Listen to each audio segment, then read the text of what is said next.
Utara. Sumatera Utara hari ini kembali menjumpai Anda untuk edisi Jumat 18 Maret 2022. Kali ini bersama saya Lukman Hakim Sitorus. Dan saya Widyotami Putri. Seperti biasa pemirsa, sejumlah informasi terkini seputar Sumatera Utara telah dirangkum tim redaksi kami untuk Anda.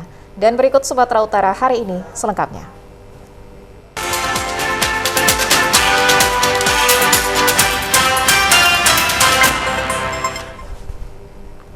Kota Brastagi, Kabupaten Karo, kawasan sebagian dilanda banjir, termasuk ruas jalan dan pemukiman warga. Tidak berfungsinya drainase mengakibatkan air hujan meluap hingga ke ruas jalan, bahkan pemukiman warga. Tingginya curah hujan yang melanda sebagian kawasan Brastagi, Kabupaten Karo, mengakibatkan terjadinya banjir. Dalam beberapa hari terakhir, hujan deras selalu turun, mengakibatkan ruas-ruas jalan dan pemukiman warga dilanda banjir. Banjir terjadi pada kawasan yang rendah, di antaranya di Kelurahan Kundaling, Kampung Listrik, dan Desa Dolu, Kecamatan Brastagi. Debit air hujan yang cukup banyak dan deras melanda sejumlah ruas-ruas jalan. Air mengalir dengan deras hingga menggenangi rumah warga. Luapan air ini sangat mengganggu aktivitas warga masyarakat. Air hujan tidak tertampung akibat buruknya drainase. Diharapkan pihak instansi terkait agar meninjau dan memperbaiki drainase yang buruk agar tidak menimbulkan korban jiwa dan mengganggu aktivitas warga masyarakat. Masyarakat dihimbau untuk tetap waspada dan selalu siaga, terutama bahaya longsor.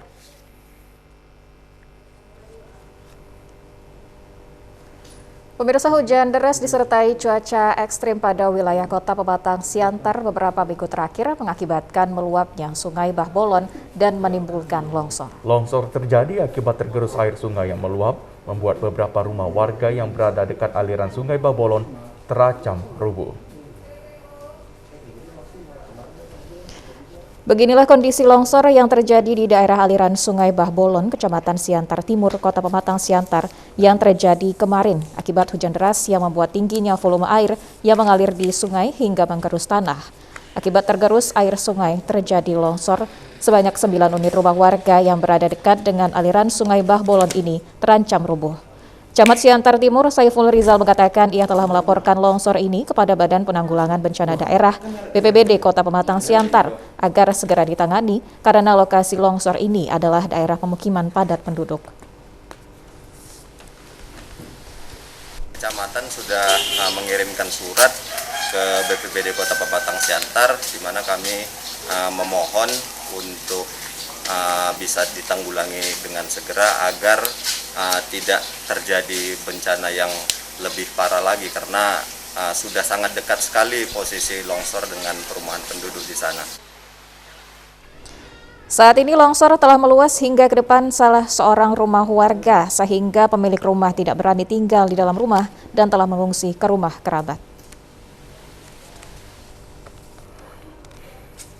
Auditor Jenderal Orjen TNI Marsikal Muda TNI Reki Irian Lumi melakukan pemusnahan barang bukti di halaman kantor Otmilti Jalan Diponegoro, Medan.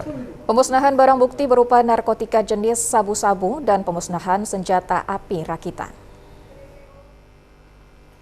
Pada pemusnahan barang bukti yang bekerja sama dengan Badan Narkotika Nasional Sumatera Utara, disaksikan penyidik dari Pomdam, Pomal, dan Pom AU serta dari Kejaksaan Tinggi Sumatera Utara. Kodim 102 Medan Kolonel Laut Budi Winarno Rohmat mengatakan pemusnahan narkotika jenis sabu-sabu dengan cara dibakar. Sementara pemusnahan barang bukti senjata api rakitan dengan cara dipotong memakai alat gerenda agar tidak dapat digunakan lagi. Usai pemusnahan barang bukti, Orjen TNI Marsikal Muda Reki Irian Lumi mengatakan pemusnahan barang bukti ini adalah pelaksanaan putusan pengadilan yang telah berkekuatan hukum tetap atas nama para terdakwa.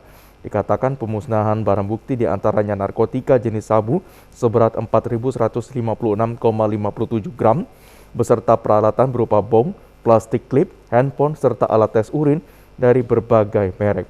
Selain itu, 3 pucuk senjata rakitan serta 41 butir amunisi berbagai kaliber.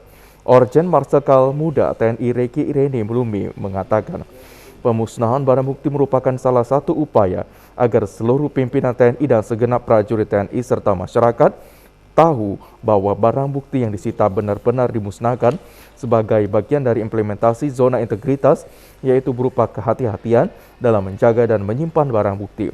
Hal tersebut bertujuan untuk menghindari adanya penyalahgunaan barang bukti atau hilang dan rusak, juga untuk menghindari penyelewengan terhadap barang bukti. Kegiatan ini diharapkan dapat meningkatkan kepercayaan seluruh jajaran TNI dan lapisan masyarakat terhadap aparat hukum dan upaya penegakan hukum di wilayah Auditorat Militer 102 Medan. Dari pimpinan maupun penegak hukum lain kan berharap jangan ada anggota TNI terkait dengan narkotika, karena narkotika itu sudah jelas ya, aturannya sudah jelas, dampak atau efek terhadap pengguna dan lingkungan itu sudah jelas, efek terhadap tubuh juga jelas, tentunya akan mempengaruhi siapapun yang mengkonsumsi narkotika itu ketika dia mempunyai masalah itu akan muncul lagi dan muncul lagi. Kalau itu tidak kita proses hukum akan mempengaruhi anggota yang lain dan tentu sudah jelas pasti dipecat kalau narkotika tidak ada dan dipecat.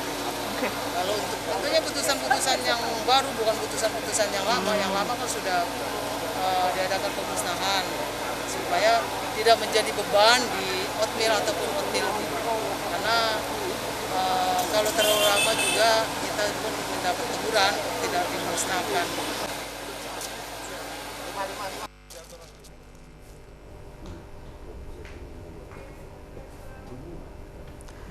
Pemirsa, pasca tertangkapnya Bupati Langkat oleh KPK beberapa bulan lalu menimbulkan berbagai masalah. Di antaranya adanya dualisme kepengurusan Serikat Pekerja, yakni kubu Bupati Langkat dan Sejahtera. Terkait hal ini, kubu yang syah dan memiliki surat keputusan SPSI dan FSPTI melakukan demo ke kantor Bupati Langkat untuk mempertanyakan SK kepengurusan lama dari Bupati Langkat kepada abang kandungnya, Iskandar Perangin-Angin. Ratusan massa FSPTI dan KSPTI berharap kepada PLT Bupati Langkat untuk melakukan pencatatan pengesahan oleh pihak Disnaker terkait legalitas organisasi yang terkesan diabaikan pemerintah Kabupaten Langkat. Di halaman kantor Bupati Langkat, massa di bawah pimpinan Ketua DPC FSPTI KSPSI Kabupaten Langkat, Sejahrata Sembiring berharap agar Pemkab Langkat mendaftarkan organisasi pekerja dan buruh mereka di Dinas Tenaga Kerja Kabupaten Langkat. Hal ini dilakukan karena bulan April 2021 lalu mereka sudah mendaftarkan organisasinya ke Disnaker Langkat, tetapi ditolak dengan alasan ada dualisme kepengurusan dari pusat di Jakarta dan masih berproses hukum. Padahal Kementerian Tenaga Kerja dan Kementerian Hukum dan HAM di Jakarta sudah mengesahkan organisasi pekerja dan buruh yang dipimpin Surya Bakti Batubara selaku Dewan Pimpinan Pusat dan Timbul Limbong selaku Ketua Provinsi Sumatera Utara yang memiliki legalitas yang jelas. Mereka menyatakan tidak ada alasan di Disnaker Langkat untuk melakukan penolakan terhadap DPC FSPTI dan KSPSI Kabupaten Langkat yang dipimpin Sejahrata Sembiring. Selain itu, pada masa kepemimpinan Bupati Langkat nonaktif terbit rencana Perangin-Angin, semua urusan organisasi pekerja dan buruh ini dipersulit sehingga tidak bisa bekerja di perusahaan manapun di Kabupaten Langkat. Ketua DPC FSPTI dan KSPSI Kabupaten Langkat Sejahrata Sembiring mengharapkan pemerintah Kabupaten Langkat agar berlaku adil. Tuntutan kita supaya pemerintah Langkat itu mengeluarkan pencatatan Disnaker Langkat, karena dari Kementerian Tenaga Kerja kita kan sudah sah, baik juga di Sumatera Utara, Menkumham. Jadi apa alasan dari Dinas Tenaga Kerja untuk menahan-nahan supaya jangan keluar pencatatan kita gitu? Kan tidak ada alasan.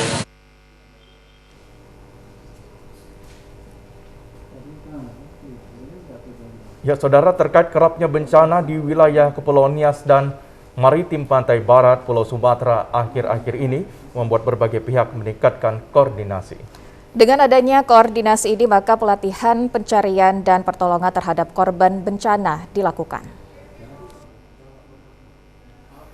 Bencana alam diantaranya gempa bumi, banjir dan tanah longsor, serta cuaca serta kecelakaan kapal di air dan laut saat ini kerap terjadi di Kepulauan Nias. Atas kejadian ini, banyak korban diantaranya nelayan yang mengalami kecelakaan kapal karena minimnya peralatan dan sarana yang dimiliki. Guna mengatasi permasalahan ini, Kantor Pencarian dan Pertolongan Basarnas Nias bersama pemerintah daerah dan instansi terkait lainnya mulai memaksimalkan koordinasi. Bahkan perekrutan personil dan pelatihan bagi anggota pencarian dan pertolongan dilakukan selama 1 minggu yang berakhir Sabtu mendatang. Pelatihan SAR yang melibatkan mahasiswa, warga, TNI, Polri, dan calon pegawai negeri yang baru ditempatkan di kantor Basarnas Nias dibekali berbagai materi, diantaranya kepiawaian, melakukan penyelamatan dari air dan laut, serta penyelamatan bencana bahaya banjir dan tanah longsor. Mengingat daerah Nias dan Pantai Barat Sumatera daerah rawan bencana, maka pemerintah pusat merespon permintaan pemerintah daerah agar segera didirikan pos SAR pada 5 kabupaten kota di Kepulauan Nias guna penyelamatan jika terjadi bencana. Kita akan mengajukan ke pusat, karena itu bukan wewenang dari daerah, kita akan pusat. Semoga harapannya dari pusat dengan bertambahnya personel kita, tambahnya peralatan kita akan segera terwujudkan pembentukan minimal unit siaga SAR di kabupaten kota. Upaya mitigasi dan kesiapsiagaan menghadapi bencana di Kepulauan Nias disebarluaskan melalui siaran radio dan televisi. Selain itu, sistem informasi dari Badan Meteorologi dan Geofisika juga turut mengedukasi masyarakat agar siaga menghadapi bencana.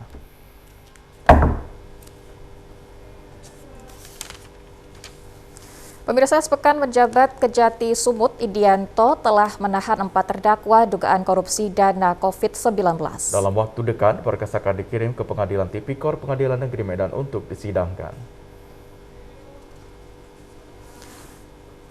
Kepala Kejaksaan Tinggi Sumatera Utara Idianto melalui Kasih Penkum Yos Atarigan menyampaikan bahwa tim JPU dari Kejati Sumut dan Kejari Samosir menahan 4 terdakwa dugaan tindak pidana korupsi pada penyalahgunaan belanja tidak terduga penanggulangan bencana non-alam dalam penanganan COVID-19 status siaga darurat 2020 di Kabupaten Samosir. 3 terdakwa SES, MT, dan SS ditahan lebih awal pada sore hari, kemudian JS selaku Sekda Samosir ditahan pada malam hari. Keempat terdakwa, lanjut mantan Kasih Pitsus Kejari Deli Serdang ini ditahan di rumah tahanan kelas 1 Tanjung Gusta Medan. Yos juga mengatakan dalam waktu dekat berkas dilimpahkan ke Pengadilan Tipikor PN Medan untuk segera disidangkan. Alasan dilakukan penahanan terhadap keempat terdakwa dikhawatirkan tidak kooperatif, melarikan diri, takut menghilangkan barang bukti, dan mengulangi perbuatannya sesuai dengan aturan dalam pasal 21 ayat 1 Kitab Undang-Undang Hukum Acara Pidana KUHAP. Tim Jaksa Penuntut Umum pada bidang Pitsus Kejaksaan Tinggi Sumatera Utara dan Kejaksaan Negeri Samosir melakukan penahanan terhadap 4 terdakwa yang terkait kasus dugaan korupsi penyalahgunaan dana bencana non-alam dalam penanganan COVID-19 status siaga darurat di tahun 2020 Kabupaten Samosir. Adanya kerugian negara sebesar 944.50.768 rupiah. Nah, saat ini keempat terdakwa dilakukan penahanan di Rutan Tanjung Gusta kelas 1 Medan. Dari hasil audit akuntan publik menyebutkan keempat terdakwa mengakibatkan kerugian keuangan negara mencapai Rp944.50.768.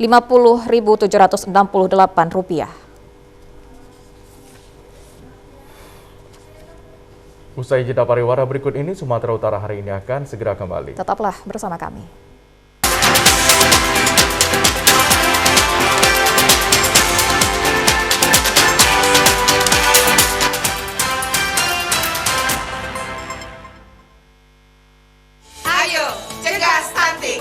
Kunjungi bidan andalan Anda untuk merencanakan dan mengatur jarak kehamilan untuk tumbuh kembang buah hati yang optimal. Cegah stunting itu penting melalui perencanaan keluarga. Khawatir ber-KB? Tunda kehamilan dan raih cita-cita dengan Andalan FE. Andalan laktasi untuk ibu menyusui. Ber-KB itu mudah. Andalan pilihan perempuan Indonesia.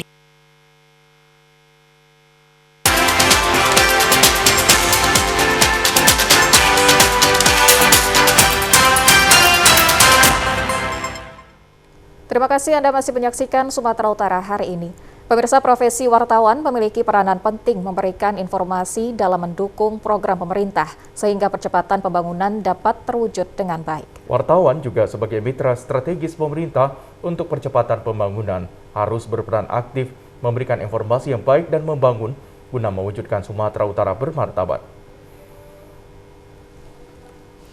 Hal ini dikatakan Gubernur Sumatera Utara Edi Rahmayadi ketika menghadiri Malam Anugerah Harian Sumut 24 ke-10 tahun di Kota Medan kemarin malam.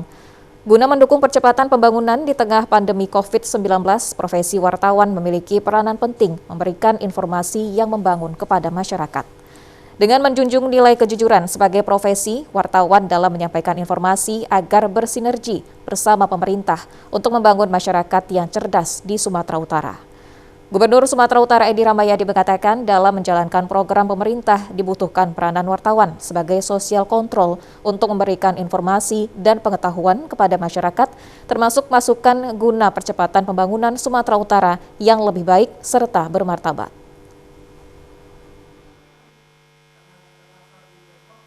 Tidak akan pernah pembangunan ini berjalan. Tetapi wartawan ini juga bukan sebagai yang mempunyai membangun pelaksanaan pembangunan. Tapi tanpa wartawan, pembangunan itu tak akan berjalan. Itu artinya luas sekali. Karena di situ ada cipta kondisi, di situ ada memberikan pengetahuan kepada masyarakat, sehingga beri imbal baliknya masukan-masukan positif, yaitulah dari wartawan ini. Gubernur Sumatera Utara Edi Rahmayadi mengharapkan agar wartawan mendukung program pemerintah guna mewujudkan masyarakat sejahtera dan bermartabat.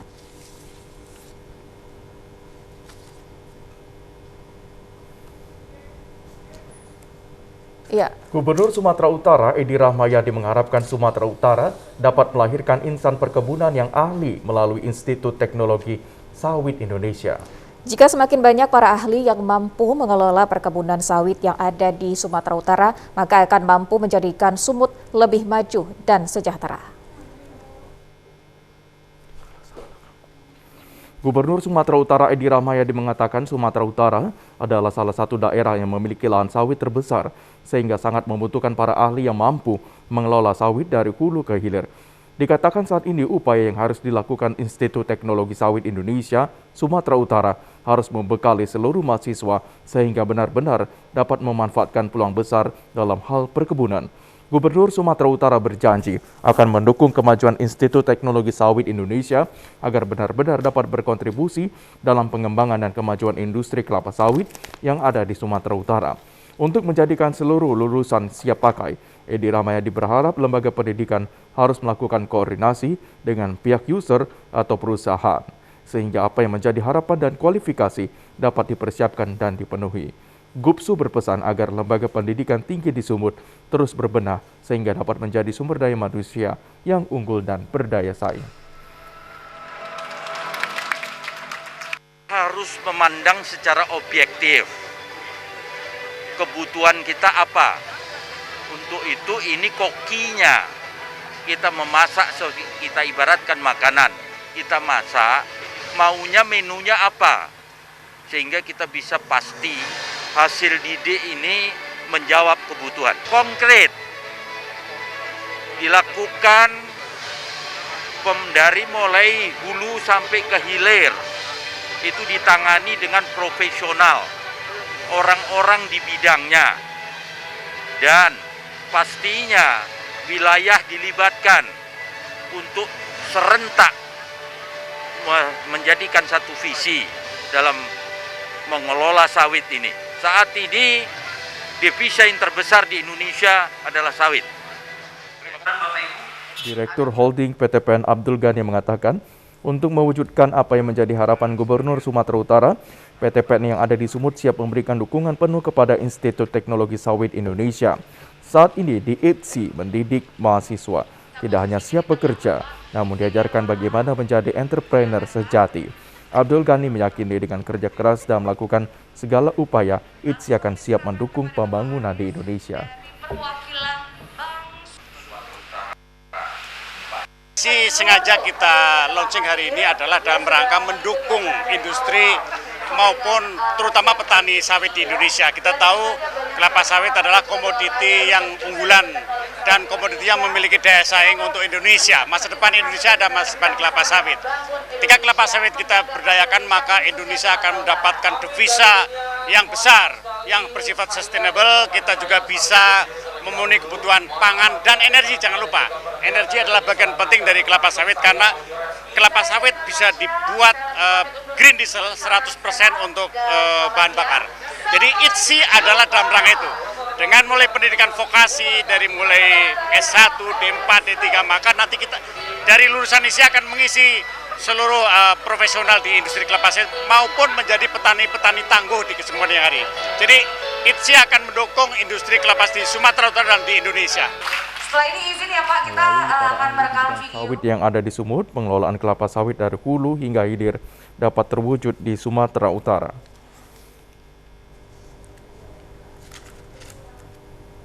Harian Sumut 24 melaksanakan malam penghargaan anugerah tahun ke-10 Kota Medan. Sebagai perusahaan media terkemuka, Harian Sumut 24 siap mendukung program pemerintah untuk bersinergi guna percepatan pembangunan mewujudkan masyarakat sejahtera menuju Sumatera Utara bermartabat. Penyerahan anugerah 10 tahun Harian Sumut 24 diberikan kepada tokoh masyarakat Sumatera Utara oleh CEO Sumut 24 Grup Riyanto Agli. Malam anugerah ulang tahun Harian Sumut 24 ke-10 dihadiri Gubernur Sumatera Utara Edi Rahmayadi, Ketua Umum JMSI Teguh Santosa, Ketua PWI Sumut Varianda Putra Sinik, pejabat Forkopimda Sumut dan tokoh masyarakat Sumatera Utara. CEO Sumut 24 Grup Riyanto Agli selaku Ketua JMSI Sumatera Utara mengatakan Harian Sumut 24 tetap bertahan dan konsisten memberikan edukasi maupun sosial kontrol di tengah masyarakat dengan bersinergi bersama pemerintah. 24 yang 10 tahun ini kita siap bersinergi dan berkolaborasi dengan pemerintah Provinsi Sumatera Utara maupun pemerintah kabupaten kota yang ada di Sumatera Utara. Karena apa? Saya juga sebagai ketua jaringan media Sumatera Utara, dengan media ini pemerintah kabupaten kota provinsi dan kabupaten Sumatera Utara ini bisa menginformasikan pembangunan keberhasilan. Tidak hanya media cetak tapi media cyber dan media elektronik. Mari kita sama-sama bergandeng tangan untuk memberikan yang terbaik bagi kita dan saling berkolaborasi, saling memberi dan saling memberikan. Malam anugerah Harian Sumut 24 ke-10 tahun ditandai pemotongan nasi tumpeng oleh CEO Sumut 24 Group disaksikan Gubernur Sumatera Utara Edi Rahmayadi dan tokoh masyarakat Sumatera Utara.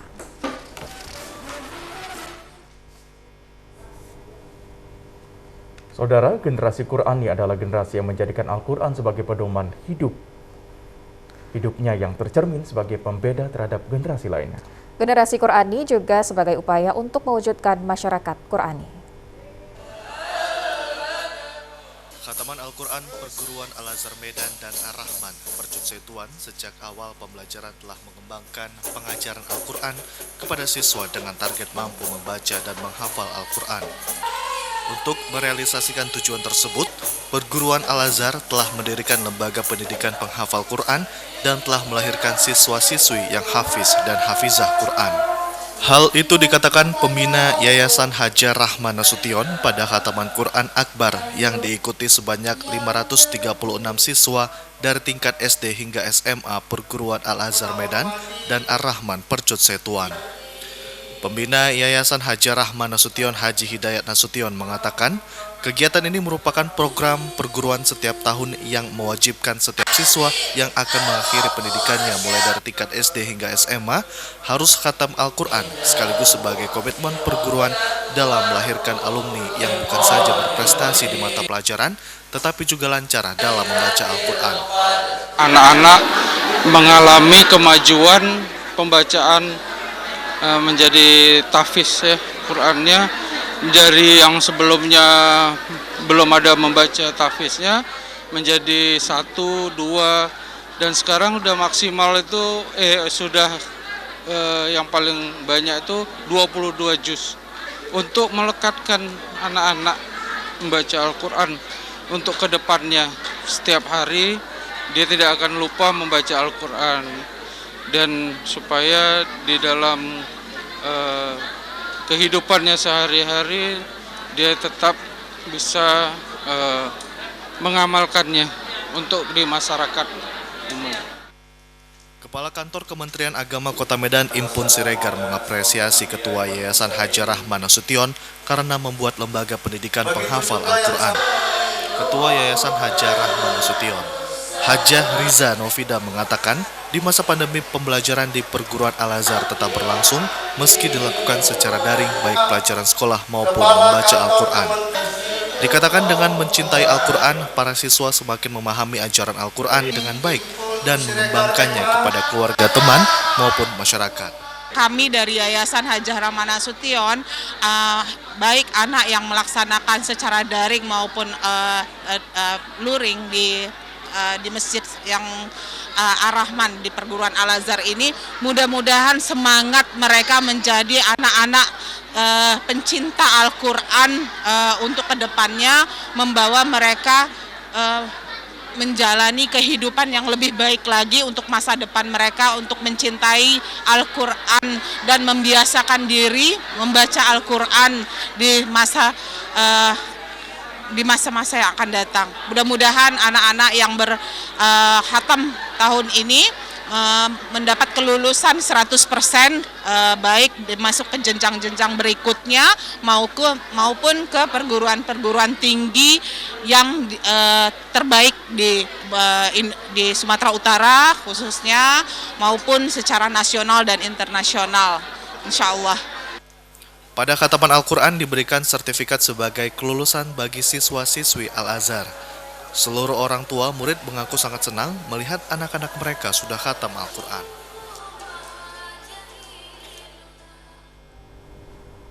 Al-Quran sebagai pedoman hidup umat muslim dan sebagai upaya mendekatkan diri kepada Allah Subhanahu wa Ta'ala. Jika seseorang sudah menamatkan bacaan kandungan Al-Quran, akan mampu menjadikan seseorang memahami ajaran Allah.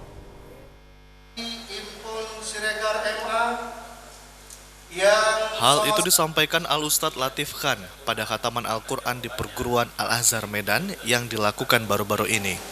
Dikatakan bagi anak-anak seharusnya khataman Al-Quran sudah diwajibkan sebelum berumur 13 tahun. Anak-anak yang khatam Quran belajar dari guru agama yang dahulunya di desa-desa disebut mu'alim. Berdasarkan hadis-hadis Nabi seperti yang diriwayatkan beberapa imam besar, keutamaan membaca Al-Quran antara lain akan menjadi syafaat bagi pembacanya di hari kiamat dan mendapat predikat insan terbaik. Rasulullah bersabda, sebaik-baik kalian adalah yang mempelajari Al-Quran dan mengajarkannya. Keutamaan an-najah akan bersama para malaikat di akhir zaman. Bagi yang mahir membaca dan menghafal Al-Quran akan mendapatkan pahala 2 kali lipat bagi yang belum lancar membacanya. Imam Muslim juga mengatakan, sesungguhnya Allah akan mengangkat derajat suatu kaum dengan kitab Al-Quran, dengannya pula Allah akan merendahkan kaum yang lain. Keutamaan lainnya mendapat sakinah rahmat, dikelilingi malaikat dan dipuji Allah di hadapan makhluknya. Selain itu, khataman Al-Quran lainnya berdasarkan hadis Nabi yang diriwayatkan Imam Tirmizi, yaitu merupakan amalan yang paling dicintai Allah dan mengikuti sunnah Rasulullah SAW. Ketua Lembaga Pengembangan Agama Islam Perguruan Al-Azhar Medan, Nikmah Marpaung mengatakan, orang yang mengikuti khataman Al-Quran seperti mengikuti pembagian ghanimah dan mendapatkan doa salawat dari malaikat. Khataman Al-Quran merupakan sifat Rasulullah dan para sahabat, serta orang-orang mukmin yang memiliki ketakwaan kepada Allah dengan berbagai keutamaan. Ketua Lembaga Pengembangan Agama Islam Al-Azhar berharap seluruh siswa dapat termotivasi selalu membaca Al-Quran dan berusaha memahami isi kandungannya serta mengamalkannya. Pandemik itu kan sudah hampir 2,5 tahun ya. Tapi kegiatan keagamaan kita, insya Allah di perguruan Al-Azhar tidak ada yang tertunda. Baik itu kegiatan keagamaan di dalam kampus ini, sekolah ini, atau di Al-Azhar ini, maupun kegiatan keagamaan kita yang di masyarakat. Itu semua berjalan dengan baik. Nah, jadi khataman yang kita laksanakan hari ini, sebenarnya ini adalah sudah tahap ketiga ya. Itu anak-anak sudah kita programkan sejak awal ajaran 2021-2022. Mereka sudah membaca Al-Quran, mengkhatamkan pribadi. Kemudian setelah itu mereka sudah kita laksanakan di masing-masing unitnya mengkhatamkan Al-Quran bersama wali kelas, bersama Bapak Ibu Kepala Sekolahnya. insya Allah anak-anak yang kita hatamkan ini menjadi generasi muda yang cinta Quran, sehingga nanti saatnya mereka sudah ke masyarakat atau memegang satu profesi, insya Allah mereka bisa membentuk karakter yang islami dengan berpedoman kepada Al-Quran. Jadi harapan kita generasi Al-Azhar mempersiapkan generasi cinta Quran yang dalam kehidupannya nanti mengamalkan dalam kehidupan mereka sehari-hari. Saudara Partahi Siregar selaku Ketua Umum Yayasan Perguruan Dharma Agung Medan memberikan pengarahan kepada dosen, pegawai di lingkungan Universitas Dharma Agung, Institut Sains dan Teknologi TD Pardede, dan Akademi Pariwisata Perhotelan Dharma Agung kemarin. Pengarahan ini dilakukan agar seluruh pihak ikut berbenah guna mewujudkan visi misi Yayasan Dharma Agung sebagai perguruan tinggi yang memiliki daya saing dan unggul. Ketua Umum Yayasan Perguruan Dharma Agung Partahi Siregar mengatakan, sebagai langkah awal akan meningkatkan sumber daya manusia dan sarana prasarana sehingga dapat memberikan kenyamanan terhadap dosen serta mahasiswa dalam proses perkuliahan. Selain itu, ia juga bertekad mendorong kegiatan institusi yang ada pada Perguruan Dharma Agung untuk menjalankan Tridharma Perguruan Tinggi dengan mengutamakan pengajaran dan diaplikasikan pada kegiatan penelitian serta pengabdian masyarakat untuk menjawab tantangan global saat ini. Guna mencapai perguruan tinggi yang unggul, Yayasan Perguruan Dharma Agung akan bersinergi dengan berbagai stakeholder terkait guna melahirkan alma mater yang siap bersaing di era digitalisasi. Perhatikan dengan saya akan menjalankan Tridharma yang ada. Jadi pengajaran, pengabdian, penelitian itu akan saya utamakan di dalam memajukan dari 3 institusi yang saya harus majukan di dalam Yayasan Dharma Agung itu sendiri. Harapannya ya bisa bekerja sama kepada semua institusi dan kami yang baru ini akan membuat yang terbaik dari yang terdahulu. Ketua Umum Yayasan Perguruan Dharma Agung Partahi Siregar optimis mampu memajukan perguruan tinggi di bawah naungan Yayasan Perguruan Dharma Agung, baik Universitas Dharma Agung maupun Institut Sains dan Teknologi TD Pardede, serta Akademi Pariwisata Perhotelan Dharma Agung, sesuai dengan cita-cita almarhumah Ibu Saryati PR Siregar, Poru Pardede. Banyak terima kasih kepada Badan Pembina sehingga mempercayakan saya sebagai ketuasan dan mengemban tugas yang harus saya laksanakan sesuai dengan keinginan mereka sebagai pembina yang ada di Yayasan Perguruan Dharma Agung.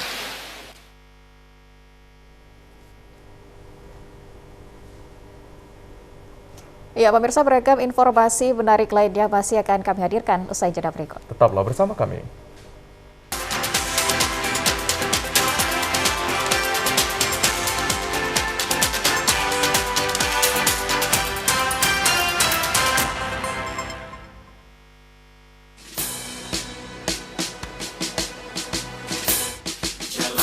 Hari dengan 3 wajib, wajib iman, wajib amal, wajib imun, berolahraga, riang gembira.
Dinas Pendidikan Sumatera Utara telah menetapkan ujian akhir sekolah UAS siswa kelas 12 akan dilaksanakan pada bulan April 2022. Meski demikian, diharapkan di tengah COVID-19, pelaksanaan UAS ini harus disikapi dengan baik, termasuk oleh SMA Negeri 4 Medan.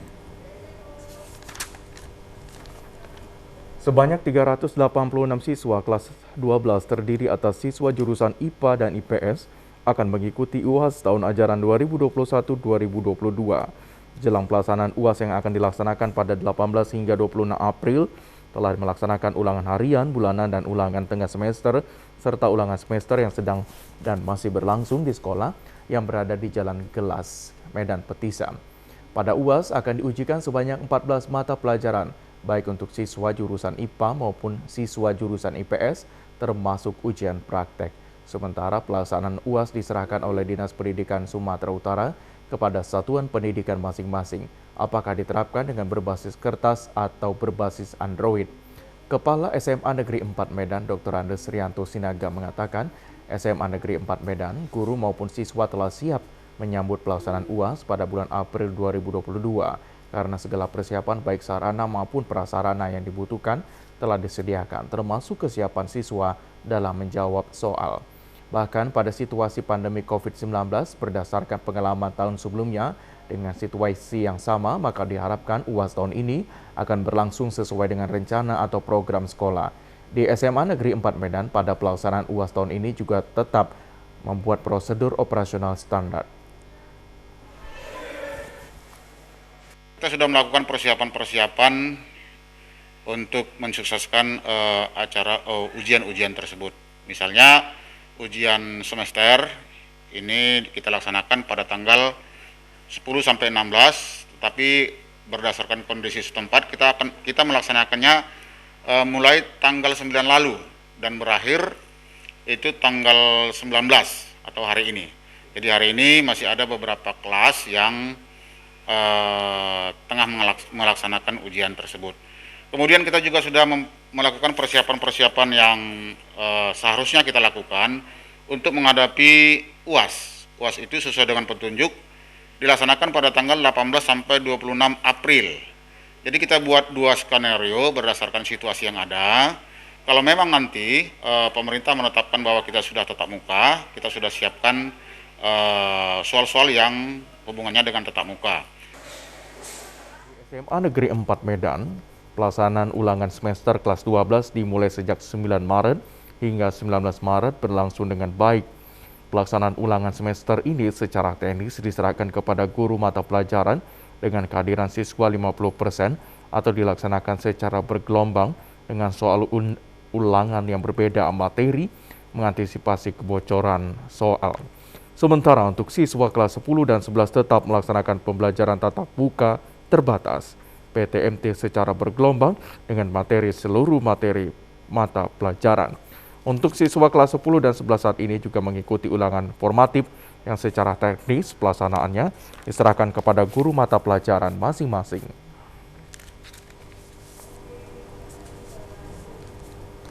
Uji kompetensi keahlian adalah bagian dari intervensi pemerintah dalam menjamin mutu pendidikan pada satuan pendidikan sekolah menengah kejuruan. Di masa pandemi COVID-19 saat ini, pelaksanaan ujian keahlian kompetensi dilaksanakan dengan protokol kesehatan yang ketat.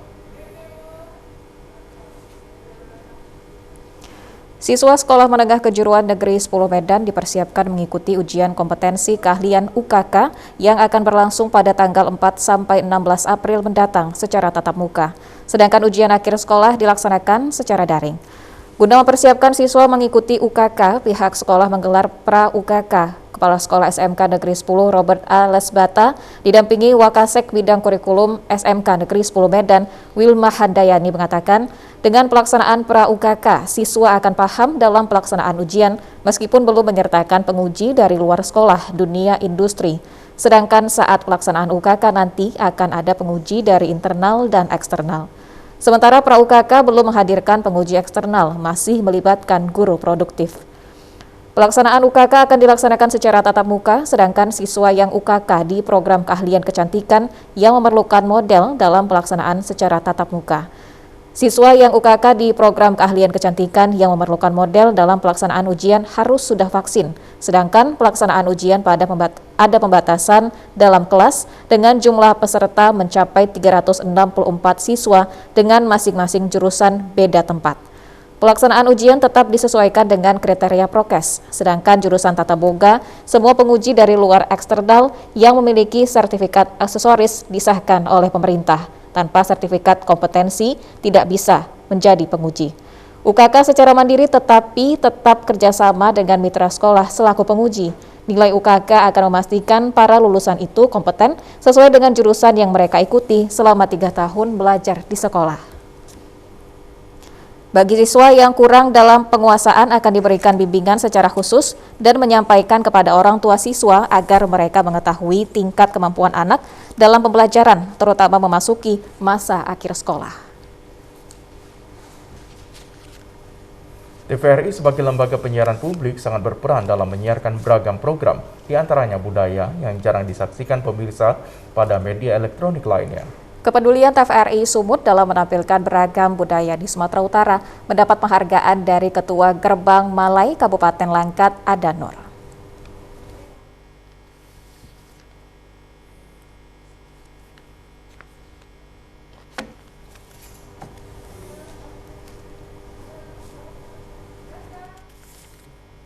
Ketua Gerbang Malai Kabupaten Langkat, Adanur memberikan penghargaan kepada TVRI Sumatera Utara karena dinilai telah banyak berperan menyiarkan beragam budaya yang ada di Sumatera Utara. Penghargaan yang diberikan berupa sertifikat dan tanjak sebagai salah satu ikon budaya dan wisata di Kabupaten Langkat. Pada kesempatan itu, Adanur bersama Ketua Harian Gerbang Malai Rahmat Rinaldi memasangkan tanjak kepada Kepala TVRI Stasiun Sumatera Utara Tahrizal di TVRI Sumatera Utara kemarin. Ketua Gerbang Malai Adanur mengatakan pemberian tanjak ini sebagai bentuk apresiasi masyarakat Melayu atas kepedulian TVRI Sumut dalam memajukan budaya adat Melayu. Selain itu, pemberian tanjak ini juga untuk mengenalkan dan melestarikan sekaligus memasyarakatkan kembali tanjak di tengah masyarakat. Pemberian penghargaan kepada pihak TVRI adalah semata-mata ikut serta peran dari TVRI dalam rangka untuk mengangkat budaya Melayu khususnya di Langkat, umumnya di Sumatera Utara. Ke depan saya berharap agar TVRI lah sebagai media ke depan yang dalam untuk memajukan adat budaya Melayu di Langkat, sehingga apa yang selama ini terhadap budaya Melayu yang sepertinya seakan hilang, dengan ikut sertanya TVRI menyiarkan tentang kebudayaan Melayu, semoga ke depan Melayu dapat berkembang dan menjadi tuan rumah di negeri sendiri. Satu hal yang harus kita ingat bersama bahwa bicara Melayu ini bukan hanya bicara kesukuan, tapi lebih kepada wangsa. Artinya di mana bumi dipijak, maka di sini langit dijunjung. Nah, bagi semua pihak hendaknya bisa melihat sebuah skema rangkaian, ya. Artinya Melayu ini merupakan bingkai pemersatu dari unsur budaya-budaya yang ada di Langkat itu sendiri. Sehingga kita berharap bahwa suku apapun mereka, tapi tetap harus berbudaya Melayu. Saya pikir itu. Kepala TVRI Sumatera Utara Tahrizal mengucapkan terima kasih atas kepercayaan yang diberikan masyarakat etnis Melayu dan berjanji akan lebih meningkatkan dan menampilkan kesenian Melayu agar lestari dan dikenal masyarakat.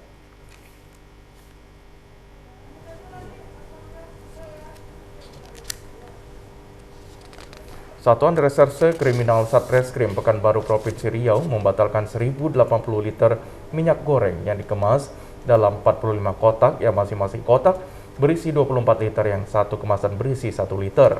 1.080 liter minyak goreng kemasan diamankan Satreskrim Polres Pematang Siantar dari salah satu loket pus tujuan Pekanbaru, Provinsi Riau. Pengamanan 1.080 liter minyak goreng kemasan ini dilakukan Polres Pematang Siantar karena akan dijual keluar daerah. Sementara saat ini Kota Pematang Siantar kekurangan stok minyak goreng.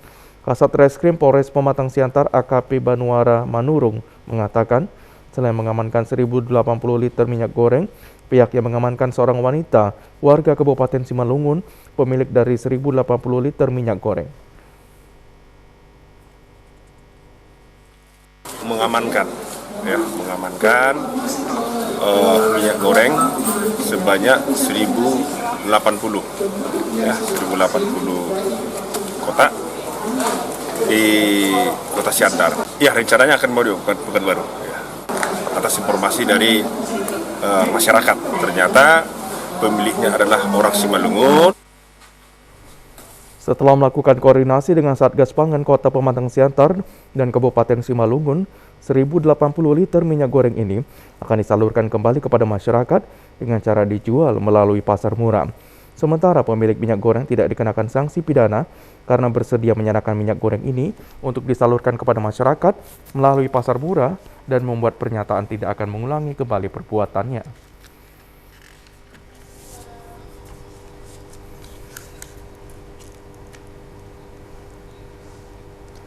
Sejumlah warga dan pengemudi angkutan kota di Kabupaten Tapanuli Utara secara acak mengikuti vaksinasi COVID-19. Vaksinasi ini adalah tindak lanjut program vaksinasi nasional dengan sasaran warga masyarakat Tarutung di pusat keramaian kota, diantaranya di Simpang 4 Jalan Tarutung. Pelaksanaan vaksinasi serentak yang saat ini kian gencar dilakukan pemerintah juga dilaksanakan di Tarutung, yaitu di persimpangan 4 Jalan Menara Lonceng Tarutung. Vaksinasi ini dibantu aparat Satpol PP Taput dengan sasaran para supir angkutan kota. Di antara warga ada yang vaksinasi dosis pertama dan dosis ketiga. Selain itu, aparat kepolisian juga menyampaikan himbauan kepada para pengunjung dan pedagang sekaligus sosialisasi kepada masyarakat agar mematuhi prokes. Pada vaksinasi massal ini, vaksinator berasal dari Urkes Polres Taput, dibantu aparat Satpol PP yang dipantau Kapolres Taput dan dari tim gugus COVID-19 Kabupaten Taput. Adapun target vaksinasi 250 dosis. Selain itu juga dilakukan operasi justisi termasuk kepada warga atau pengemudi yang tidak menggunakan masker, diberikan sanksi, diantaranya push up dan diberikan masker agar dipakai.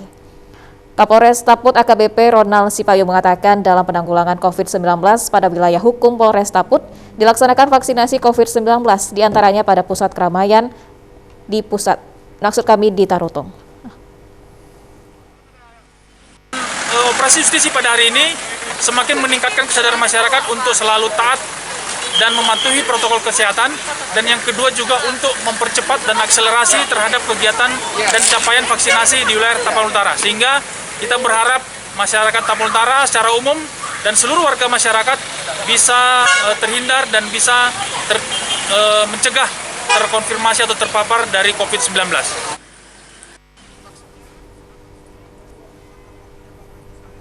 Kepolisian Resort Polres Padang Sidempuan melaksanakan vaksinasi massal untuk mendukung percepatan pencapaian vaksinasi. Pada vaksinasi ini setiap warga dibagikan minyak goreng kemasan berisi 1 liter dan telur secara gratis.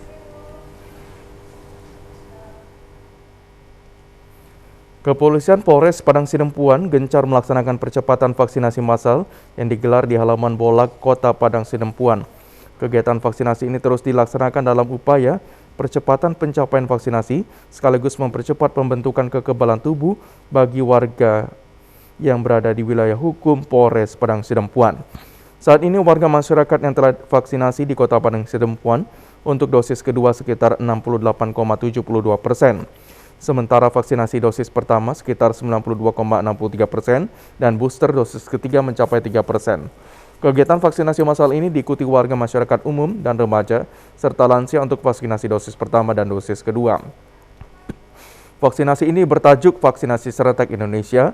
Warga masyarakat sangat antusias dan menerapkan protokol kesehatan mengikuti vaksinasi.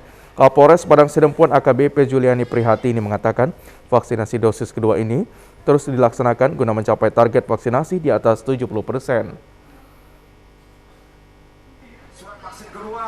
Saat ini sedang berjalan dan kita capaiannya untuk Padang Sidempuan sudah 3,8%. Nah, itu suatu hanya sekedar bingkisan ya kepada masyarakat yang berantusias melaksanakan kegiatan vaksin, tentunya dengan dukungan dari kita memberikan sedikit bingkisan kepada mereka.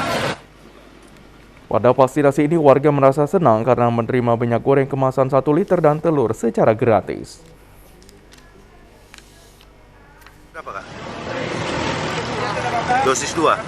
Oh. Kita tadi dikasih apa tuh, Kak? Setelah vaksin, Kak?